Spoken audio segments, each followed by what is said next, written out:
Good day to everyone. We will start in a few minutes as we're waiting to the top of the hour.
Welcome, everyone. Good day to you, and thank you for attending today's webinar broadcast with ICOR. The topic today is the new ITIL 4, which was released in 2019, and we're taking some time to revisit this because candidly, with Corona, COVID-19, etc., and remote work, many folks weren't up to speed on the new availability of ITIL and how that ties into risk management. So we thought this would be a timely presentation, and I'm looking forward to sharing some time and thoughts with all the participants. That good-looking fella there, well, a face made for radio, basically. I'm Jim Nelson, and I'm representing the ICOR board here. So we'll talk about ITIL and risk management, and I've got a variety of different credentials and contact information on this screen. So our webinar objectives are an overview of ITIL and risk management, and maybe touch a little bit on some of the other service management and risk frameworks and allude to those. And finally, there'll be some observations and report and trends from the field. Part of this is I've been very blessed to be able to have the opportunity in performing as an ISO lead auditor on a regular basis to see many different organizations and representing many different business sectors. So as you see on the screen, the recording will be available as tradition is in a couple of days.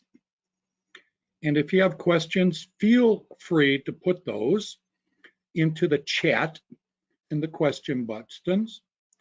And as time allows, we'll be able to bring and answer all of those questions, or we will follow up via an email post-webinar.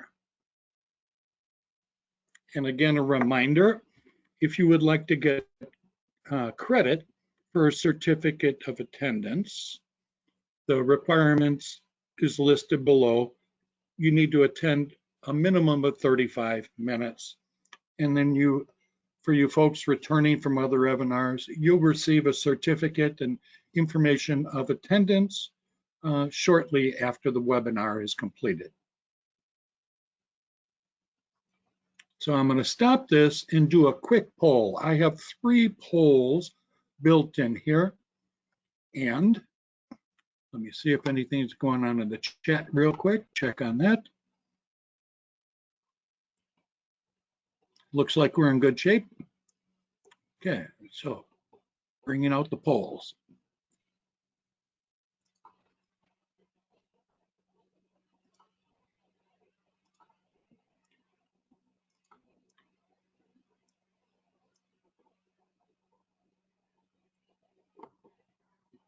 I see we're getting some responses, basically, just to give a little bit of sense of the participants today, what experience you have in different frameworks, and what different frameworks that you may use. We'll give it a few more moments. And I see that rolling through a little bit, collecting the responses. Thus far, I see give it a few more, about 78% of you had voted. And the first one at the top looks like about 50% of you, just under 48%, are indicating that you're familiar with or using ITIL, Information Technology Infrastructure Library. 1 in 4, 25%, are familiar with COSO, the Council of Supporting Organization. More than half, that just hit 53%, indicate that they use ISO, International Standards. And for CMMI, there's nobody responding to that.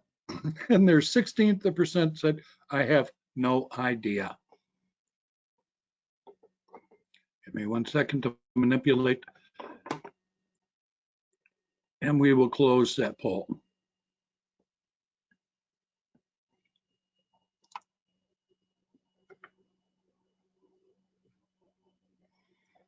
Okay, high level, when we talk about a framework, allow me to change the presentation here. So ITIL, for many of you that are familiar, has been around probably the longest of these since the late 1980s. And the purpose of a framework, it helps companies, organizations, firms to better align their needs with their IT or ICT services. Also, frameworks help businesses do a better job at effective risk management. And when properly implemented, it improves the customer relation experience. And the intent is also to manage your financial resources better.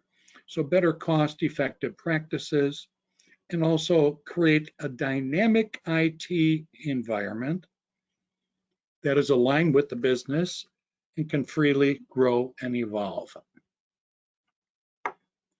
There are a number of different approaches that I've seen since probably 1987. Some organizations may pick one of these or a blend. When they're getting started or refreshing, they might engage or retain a consultant and to help them to design their approach and methodology and make it clear and kind of give you a roadmap and help you to manage some of the documentation, some of the process mapping, etc. And with, again, an overall strategy and intent and focus to improve your ICT or IT services. Other approaches is companies may select personnel and send them out for training and learn specific skill sets for the framework in question. And then they take that expertise, bring it back and apply it at their organization.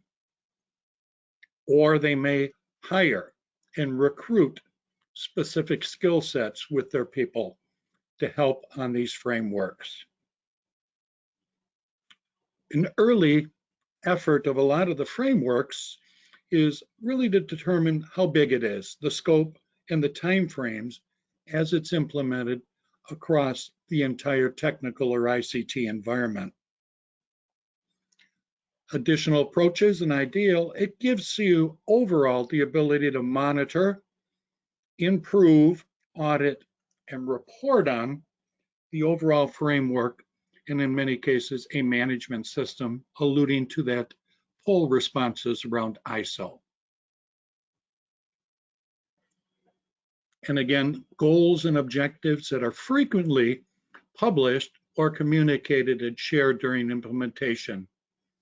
Manage and align IT with the overall business and vice versa. So there is a collaborative and iterative and ongoing communication emphasis within the organization. And finally, that second bullet is really being able to adjust. And as all of us have seen during the last several years, the ability to adapt or pivot and adjust to changes in the external environment or the organization, and how to adjust and how your corporate culture evolves and changes and helps you to fund and provide resources as appropriate, and overall build collaboration and teamwork and communication. And as I've alluded to here, our business environment is changing very rapidly as we speak.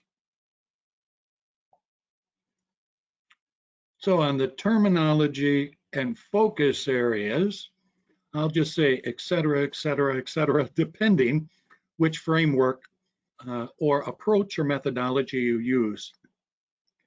Where this got changed to those 3 simple letters and 3 dots is I had a busy screen full of all kinds of terminology, terms in use, but it just seems simpler to say there's a lot.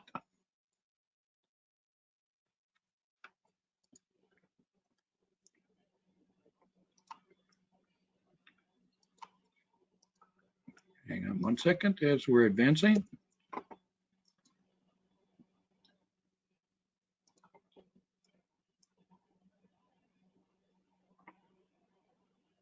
And I'm hung up here. Give me one second. There we go. Okay, traditional implementation challenges, and this is kind of the big hit list to putting in ITIL, COSO, etc. The usual suspect, lack of leadership support and commitment or understanding, not having a long-term strategic vision, the traditional resistance to change, having more of a project culture versus a management system approach, and always waiting for the best time or the proper time or the right time to either get started or move into the next stage, phase, or agile approach as you move forward. It does take a significant investment to formalize and document the entire system, and there may be process limitations that you encounter. Finally, getting people involved, the various teams, leadership, involvement, leader, getting them familiar with the complexity and terminology that's often involved in the framework that you select. There's some growing pains. Common mistakes that are made as people implement a framework within their organization. Kind of the top 6 is not paying due attention to the cultural impact or the culture of your organization. Trying to push a framework from a very limited resource or trying to do it yourself. And number 3, creating service catalogs, probably a term you're familiar with based on that, without having a good understanding of how they interact or deal with the business itself. In addition, not having a good and strong business case, so management has an understanding of what the return on their investment will be and what they're able to achieve and accomplish, the overall benefit to the organization. Number 5, that's a key lesson that many organizations that learned. All processes do not require a fully dedicated team. You might be able to work collaboratively across depending on the complexity of the processes. And again, number 6, terminology. Not everyone is complete understanding of the framework, vocabulary, and language that's in use. Why the timeliness of this presentation and rest is we're living in very exciting times. Our facilities and real estate approach is still ongoing. I did not poll and ask how many people are still in either a complete remote work or how many are in a hybrid mode. I see that as a trend where going to the office 2 or 3 days a week rather than full office or full remote. And that does impact operations and businesses. Rather than continuing big offices or adding, many organizations are also looking to get out from the bricks and mortar or sublease or discontinue and end their real estate issue. And they found it effective in many cases to continue to work remote. And that is culture by culture. And you can't go by without a week where there are pressures from some organizations to say, now let's get back to the way it used to be, everybody get back to the office. And that impacts the happiness of employees, and in some cases may be a driver to maybe consider alternate paths in their career. In addition to that, compute. There still are a significant amount of organizations that are on-prem, or are you going into some kind of off-site cloud flavor, many different flavors of cloud or options, whether it's colo or hosting or managed services. Finally, cybersecurity is a huge issue. Earlier this year, I talked on that. The previous session was on the new ISO 27000 published in 2022 and some things to be prepared on. So cyber continues to be a huge issue. And then controls. Having better controls verification requires more in-depth knowledge, not only on IT, but also IT security and different emerging technologies and services that may be selected. And the competence of experience as our workforce continues to change and evolve. Roles are changing. I see that pretty frequently. And that's one of the questions I asked early on in introductions.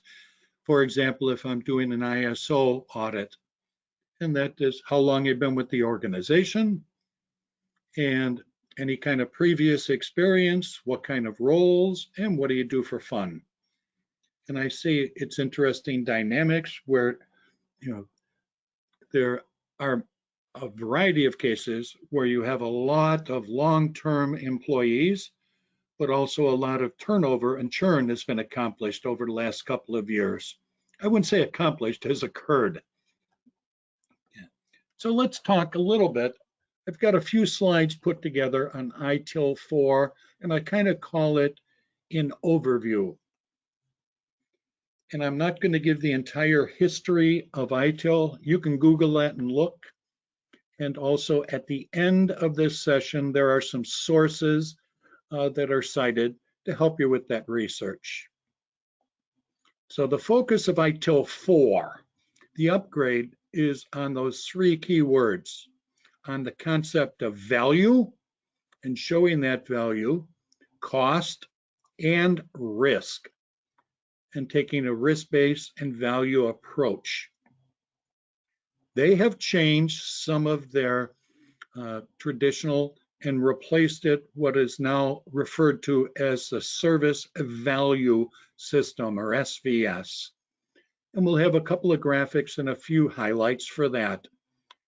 And the idea of the SVS is being able to co-create or establish value.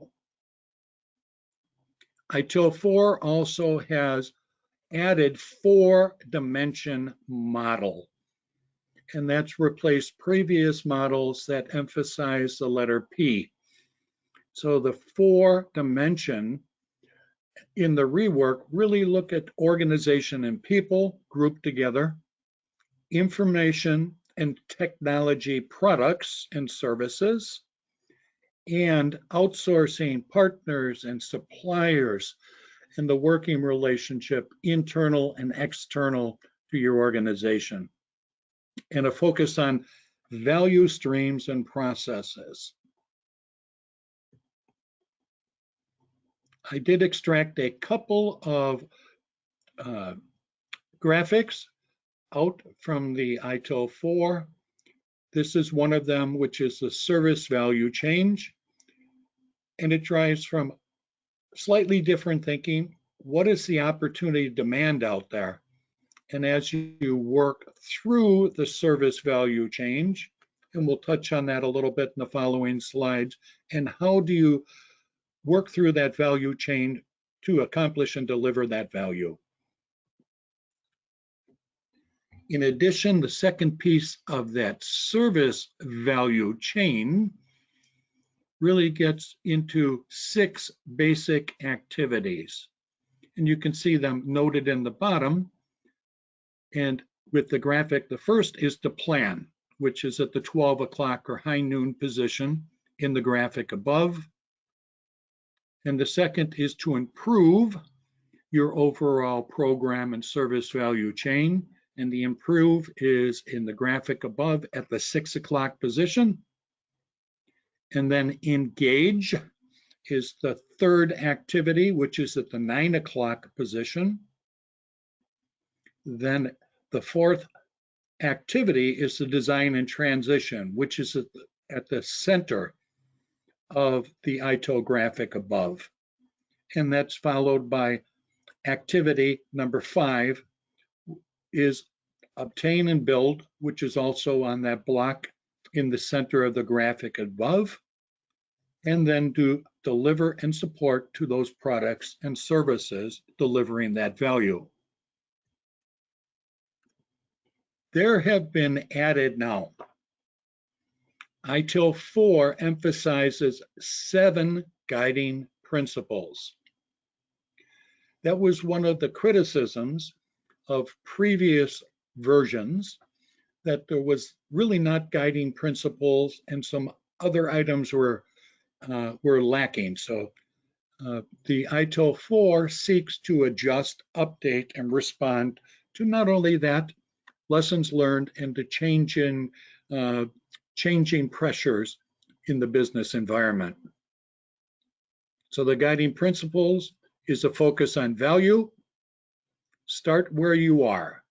Common sense, that's pretty much just get underway. Get a good start now. You don't have to wait for the perfect time or for the perfect budget cycle and approval. Start to move forward. Number 3 is key, and you'll see that in different frameworks and approaches such as Agile, Lean, etc. Continue to progress, but also constantly looking for feedback, commentary, and improvement as you move forward instead of waiting to the end and getting the feedback. And principle number 4 is collaborate and promote visibility. Be candid and share and engage people. Number 5 is think and work holistically across the organization. And while you're doing that, number 6, try and keep it as straightforward and simple and practical as possible. Finally, number 7 focuses on don't doing this manually. Okay, optimize and automate wherever you can. As you're probably familiar with, over the years, many different tools and software offerings are available to help out with the frameworks. ITIL 4 emphasizes 3 management practices. And I have an additional slide to kind of help with a few of those at a high level. So it's general management, service management, and then technical management are the three major practice categories. So as you can see, the sub-bullet there, previously there were 26 processes. I struck through those. Some of those have been retained, reworked, renamed, recalibrated, but ITIL 4 has 34 management practices in total. So this is a busy slide. So these are the three management practice areas across the top: general management, and then service management, and then technical management. And then down below these are the processes or areas or focus areas that align in the ITIL 4 world to these three major categories.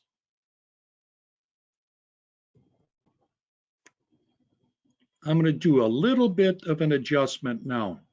So that was a quick overview of the significant changes, which I think are very beneficial. And here I kind of put in from the field. So this is Jim's opinion and what I'm seeing unscientifically. But again, I do get the opportunity to see at least one different organizations per week, sometimes more than one over time, different business sectors and different regions, different cultures, and multinationals. So on the left-hand side, this is kind of a high-level compare. So ITIL is a best practice framework. Then I compare ISO 20000, which is the ISO version of information of this framework. And ISO 20000 again is an international standard, and there are 216 mandatory requirements in that information management standard. Yeah, ITIL on the left, there's a focus on 4 different dimensions, as we saw on a previous slide. There are no dimensions mentioned at all. The methodology on the left of ITIL, there are 34 management practice groups, as we saw, grouped into those 3 management categories. On the right-hand side, in the ISO world, the structure is a high-level structure from ISO, which was introduced a little bit more than a decade ago. And people that have been attending these seminars and webinars with ICOR are probably familiar with some of that. They're taking training. And that simply said where clauses 4 to 10 are aligned with the risk-based standard. The purpose of ITIL, again bouncing to the left-hand side as you look on your screen, is that focus we talked about, but in a short, empower organizations and practitioners. Give them some tools to work with. The purpose of ISO is the same as that, but also to preserve and document the IT service management knowledge and your intellectual properties and your competitive advantage and the tools and how you deliver to your organization. Moving back to ITIL and the implementation, it's really selected to the organization. Which options and alternatives do you wish to emphasize and focus on, and then over time continue to mature these and maybe expand across all of those 34 management practices. Moving to the right, in ISO 20000, the implementation, you must implement 17 processes against these 216 requirements. Moving to the left, the final item, suitability for ITIL. Simply said, some organizations prefer or are more comfortable working with best practices or frameworks. And I just put down a few. In addition to ITIL, might be PMI or PrinceTIL, or you might use DevOps or Agile or Lean and several others that are listed in here. In the right-hand side, going to suitability for ISO 20000, it might be if you're already an ISO shop, as we noted in that poll, more than half of you hold, your organizations hold an ISO certification to at least one standard. So I listed up a few: 9,000 quality, 22301 business continuity, 27,000 cybersecurity, information security. So that builds a synergy if you want to then leverage that to get into the IT operations. A note I put at the bottom: all three of the ITIL practice areas align rather well with the ISO Clause 8 processes in the standard. A couple of more comments, and again, this is just my unscientific from the field perspective. There's certain regions, I'm coming to you from Chicago suburbs. The United States has traditionally been a late adopter of ISO standards, where in other countries and regions, they look and adopt early and they use it for guidance. In those more early adopters are engaged to ISO. ISO equals profits and equals to opportunities and expectations in many regions and sectors. Another comment on from the field. Many times I will talk and engage what kind of competence the client has as they're going through an ISO third-party registration or certification audit. Many times I see individual certifications. In the case ITIL, if you had version 3 or if you moved to version 4, that's an individual professional certification, whereas ISO is applied to the overall organization. The third bullet is a trend that I'm seeing, and it may help you to consider different options on how you may work with some of this material as we progress through today's session. How many audits or assessments or a review occurred at your company? Of course, one of the drivers is, are you heavily regulated? Do you have an extensive compliance department? And is, if you're in 27,000, is Annex A18 really key and important to you? Also, the value, as I'd mentioned, these third-party independent certification. Have you seen some value? Have you considered that to address the third bullet? How many audits and assessments?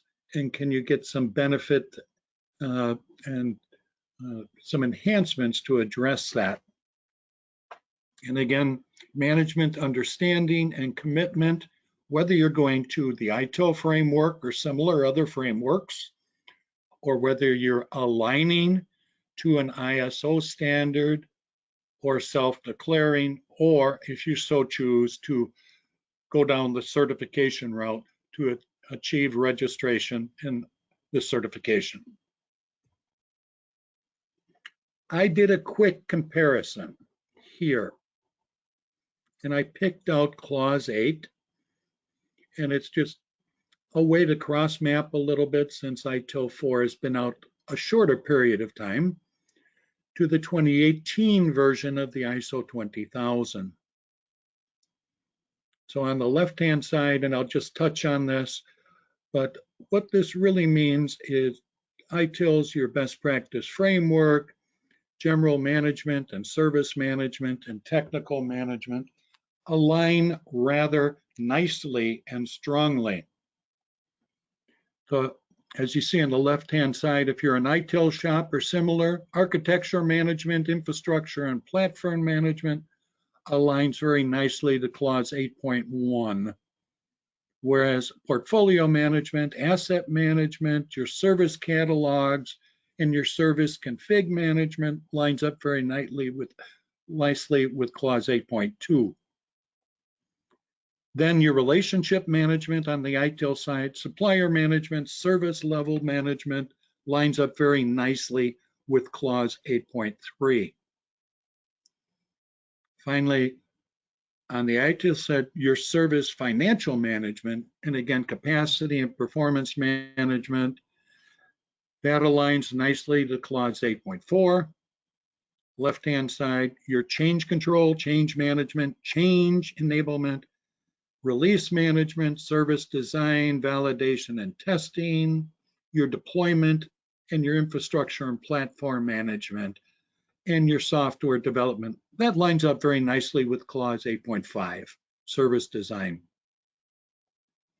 And on the left, incident management, problem resolution, service desk, and service request and measuring and reporting lines up very nicely with clause 8.6. And then information security management and availability management and service continuity management aligns very nicely with clause 8.7. And for you folks that hold other certs, some key words there. Whether you see continuity, incident management, security management, business continuity, that touches 22301. It also in the ISO 27000-2013 version, that lines up very nicely with Annex A 16 and 17. So they work nicely together. Let me go back here for one question. One of the questions that's asked is, okay, if I want to do ISO, or do I want to do ITIL or other frameworks, what's the best one to be? My humble opinion is, why not use both? Implement them together and use it as guidance. And I'm not selling you on certification, but all the data is there at what are the requirements, what they might be. And if you combine, you can get a high level view to requirements that drive either if you're regulated or you have laws and regulations and compliance issues, and you can mix and match the two and get the appropriate level of overview and detail.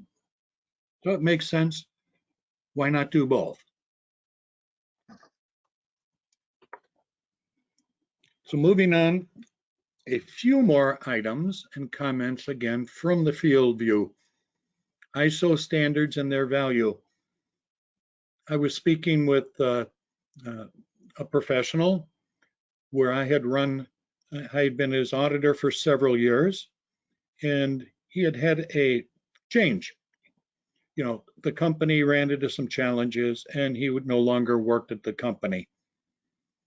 He had a very keen input. This was a multinational, and it was his term, ISO means profits. And he had seen that in practice as he was moving through. The nice thing about ISO also is it's globally recognized. It's a great tool, a sort of global positioning system.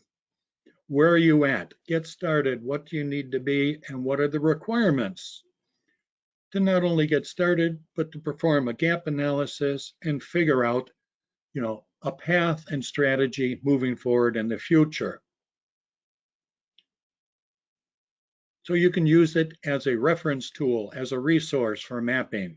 And the second bullet, then you may determine that it makes sense that you can declare your organization is aligned to or compliant with the ISO standard or the framework or both. And there may be some options to self-declare depending on the standards and regions. And then finally, if you determine it's best, like more than half of the folks indicated, that to go down the ISO certification process, I just recommend you do some research on cost, time, and commitment, and what is often nice to compare is take a look at a course to become, maybe look at the fees as your people go through to become like an ITIL level practitioner, what those costs are for the individual, and then take and compare that to what the cost does to bring in a management consultant on a day rate, and then compare that with the third-party certification. I think you will find there's some reasonable and solid value when you do those comparisons. Then you can go through the certification and registration process, but I'm not going to speak about that here because I'm not trying to sell you on the ISO process. I am just informing part of that. And I've seen this last week, twice, the week before, probably 6 times since Independence Day in the US, where I was talking on other standards, whether they would be ISO 9000 or 27000, 22301. And I would ask the IT people, what are you using as a framework? And that's where some of it, whether it's COSO or COBIT or ITIL, and many of them were not familiar.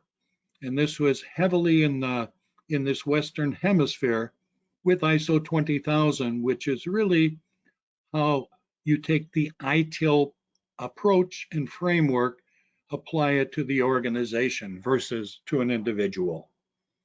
So there may be some benefit, and then in many cases, it's like, here's some sources where you can research that and see if that makes sense to you and your organization as a client. Okay.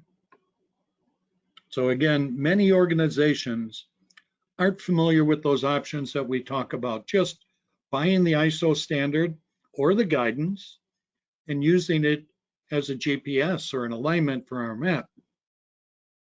There are a lot of organizations that have a single ISO cert, and then they're looking, that's often the most challenging, is to get the first cert. And then as you learn, as you add additional standards to that, it becomes less labor intensive. So I did add a poll question in later to kind of go through that single cert. And the third bullet here, and this has been a heavy trend I've seen throughout Corona and COVID, where people are looking, or companies, organizations are looking to combine and integrate their frameworks and or their standards for a competitive advantage and also efficiency. So you don't have as many silos or pockets of expertise. And finally, many organizations, and that's been a very strong trend, are saying, oh, can I combine or integrate my various management systems? So it's worth collaboration if you're thinking and explore this about the certification scheme or the ITIL scheme or not, or how to add that. They have those conversations. Okay, I'm going to do a quick pause here, and we're going to do a couple more polls, and they kind of roll on. So the first poll,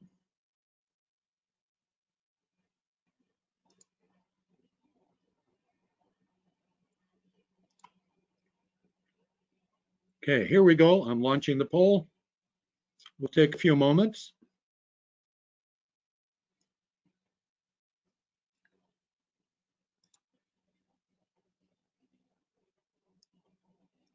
So it's 3 choices. Okay. And I could guess at a few, but I didn't know before the first poll. Pretty funny. Okay. So it's a yes, no question. And somebody's got to click on that. What's ISO? What are you talking about? Just kidding. Good. So that's interesting. I'm going to close that one. And then there's a follow-on poll. And this, you have a couple of different choices. So if you said, I'm holding some ISO certs, I just put up some of the more popular ones. So I'm going to launch this now. So you have an option. You can pick more than one on this particular poll.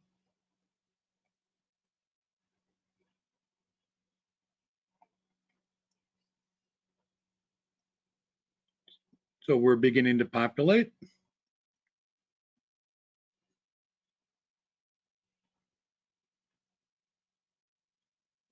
Give it a few more moments. I'm able to watch the percentage of people that have voted. It's interesting. So the first choice, as you can see, and I'll just talk for a moment here to give you a little bit more time.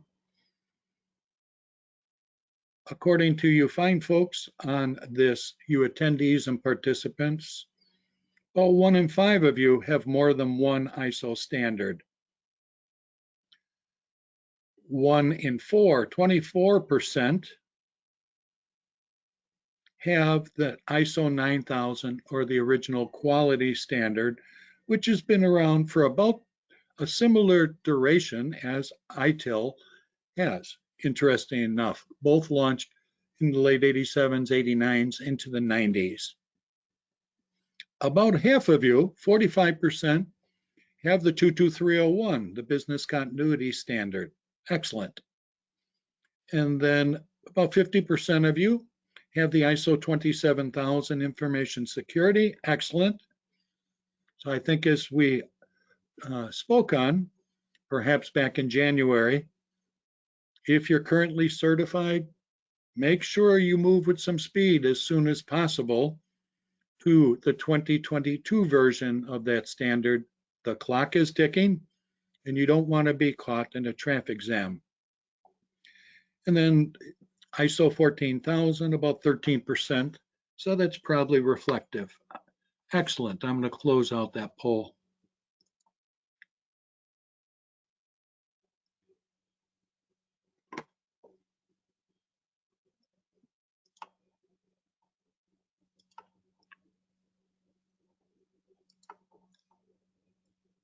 Okay.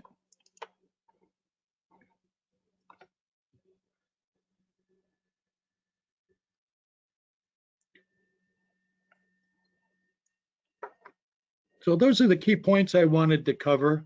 Again, not exhaustive, but to give a high level view on ITIL 4 for folks that maybe were not even aware because of remote work, hybrid work, dealing with other issues, that there have been enhancements made to the ITIL framework. And then having an understanding of how that applies or other frameworks into the world of risk. And I like the concept that they've emphasized risk in ITIL. And of course, these ISO standards listed here are all risk-based standards or introducing risk-based thinking. So I'm moving forward with a couple of different items here. This is our schedule. Please join us next month.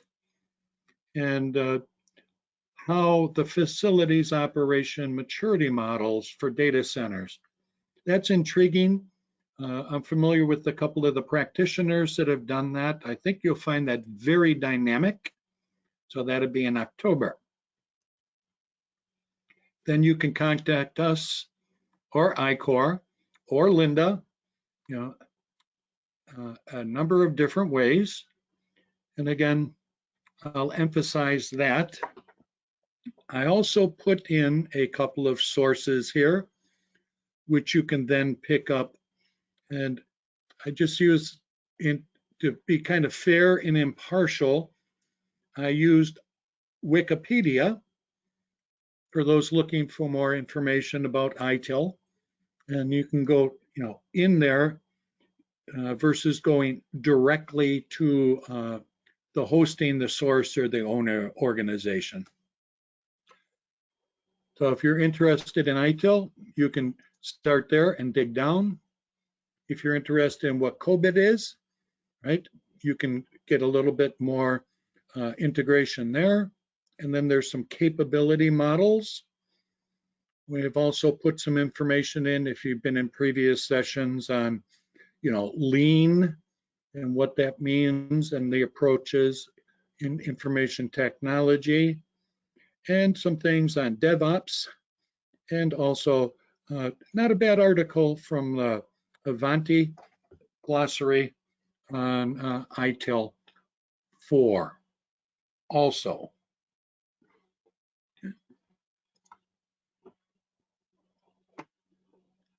So I'm going to go on mute for 1 second and check for questions in the chat.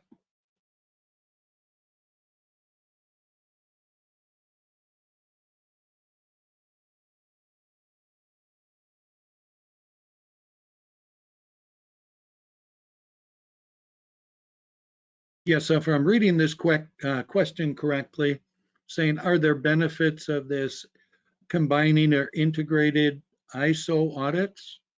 Yes, in my humble opinion, I've seen that working with clients. So perhaps if they have more than one standard, they might have more than one audit visit or assessment, surveillance 1, 2, or recertification. When they combine them, if they have the resources to support that, they find they can maybe do it in one visit, and you add an auditor or two and saves you time and money. So yes, and there's many organizations out there that have seen the benefit of that and the efficiency, and that also drives a collaboration I've observed internally, where maybe you had different departments, areas, or processes that were the silos or the turf that were doing this. When they looked at it, they have an integrated approach, which I think is incredibly valuable. And there's a question, is risk-based standards registered? Yes, it's a risk-based. That one I'll take offline. And checking with the time, I think we're pretty close. I'm not seeing a lot of other questions coming up here.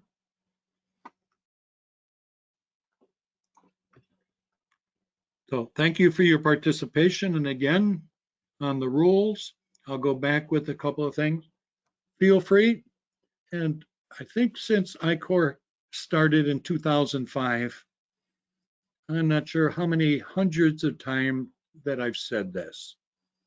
If you see something that we're doing and you like it, become involved. If you see something that we're not doing and you have a passion, become involved, help us do better. This is not, it's not like trying to gain membership in a specialty country club. We look forward and encourage your participation and sharing. With that being said, I'm going to go ahead and stop this webinar now. Thank you for coming out to play. I wish everyone a good September, October, and see you shortly.